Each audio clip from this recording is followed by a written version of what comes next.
Yes, si Pressman umakyat sa bundok kasama si Coco Martin.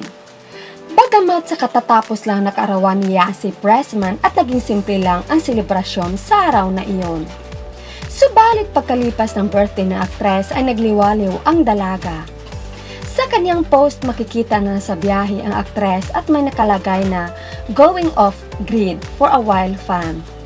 At sa another video may caption na "Heading up into the mountains to take a mental break. I love you all. Thanks for remembering my birthday. It's time for a new adventure."